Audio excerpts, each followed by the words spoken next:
Hello friends, welcome back to my channel. तो आज recipe हूँ फल कांजी बा परिबा कांजी। जदि आप ओडिशारू बिलोंग करथांती तो आप जानिथिबे कांजी केते फेमस। ओडिशा ओडिया माने बिना कांजी रे तो रहि परिबेनी। तो देखंतु आज तैयारी करछि मु फल कांजी, जोटा कि बहुत टेस्टी, बहुत इजी मध्य करबा। तो चलंतु रेसिपीटी स्टार्ट करबा। देखंतु एठी मु गोटे कप बा अधा ग्लास हम बा गोटे कप अरुआ चाउल को अध घंटा आगु भल भाव में धुआधुई कर बतुरे नहीं। तापर ये देखंतु मु किछि परिबा को एठी भल भाव में काटी नहीं बा पूर्वर धोईकी काटी नहीं, जोड़ा कि आम कांजी रे यूज करबा। मु परे आर ना गुड़ाक मेंशन करदेबी। तापर देखंतु एठी गोटे हांडी रे मु 4 ग्लास पानी नहीं बा गोटे लिटर पानी नहीं। तापर बतुरकी रखिथिबा अरुआ चाउल को एथिरे दे देबा। आपण मन रखिबे जदि गोटे कप बा गोटे गिन्ना चाउल नौचंदी तार 4 गुण पानी देबे। तापर आकु हाई फ्लेम रे घोड़े देबा। तापर देखंतु टिके सम पर पुणी चेक करबा। 10 मिनट पर देखिबे आपण एमिति सीए भात माने 70 रु 80% कुक हो जाइथिबो। कारण जेहेतु आमे नुआ अरुआ चाउल यूज करिचे तो भात अति शीघ्र 10 रु 15 मिनट रे हेजिबो। तथापि आपण थरे चेक कर नेबे। जदि आपणकर भात 70% कुक हो जाइछि तो आपण ए स्टेज रे ही आकु छाड़ीदेवे। कारण आउ अधिक कुक करेनि, एबे आउ अधिक कुक करेनि। कारण एतिक आपण हैंड विस्कर सांगे आकु भल भाव में टिके विस्क करदेवे। जो द्वारा कौन हम भात गुड़ाक भांगी जीव, ये पूरा खुद टेक्सचर खुद कांजी जमी हुए सेमती पलि आसब। नचेत आपण पूर्वर चाउल को टिके दरदरा बाटिकी आपण ए प्रोसेस को स्टार्ट करें। देखंतु परफेक्ट हो जाइए, किंतु टिके मते काठुआ लगी। तापर से मुझे अल्प पानी देली। तापर देखंतु एठी मुझे किछि कंचा पपया बा किछि अमृतभंडा, किछि बैगण, किछि बोईतालु, मूला और किछि टमाटो नहीं। आकु भल भाव में मिसई देबा। आपण आपणक हिसाब रे किछि परिबा भी ऐड करि परिबे। फ्लेम एठी स्लो रखिथिबे। तापर देखंतु एठी मु तोराणी दे दीची, खट्टा तोराणी दे दीची। जेहेतु कांजीर बेस ही खट्टा थाए टिके, तो एठी मु खट्टा तोराणी 2 रु 3 ग्लास देइची मु एठी। देखंतु तापर आपण एठी हाई फ्लेम रखिदेबे।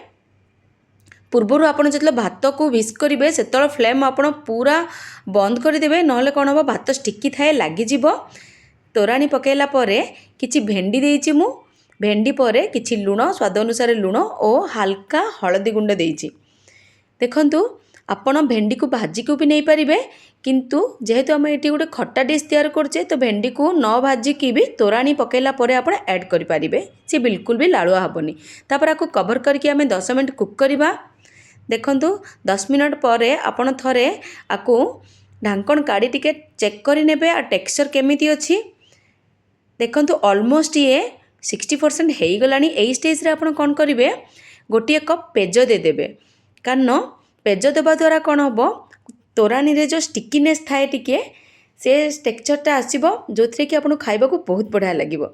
देखंतु एठी कांजी को आपड़ टिके एपट सेपट करने आउ 5 मिनट बसई देबे।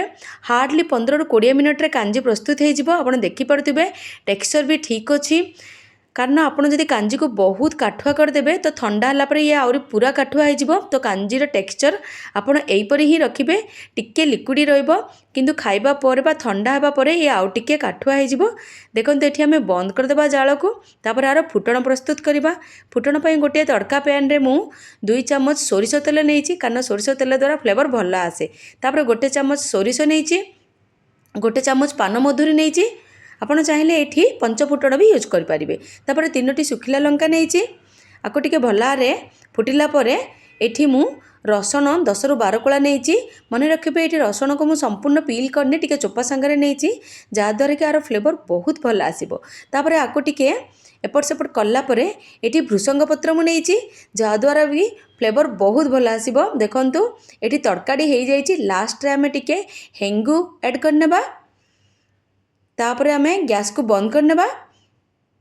एई तड़काटी को एबे कांजी रे मिसई देबा। देखंतु एठी तड़काटी को मु कांजी रे मिसई दोछि।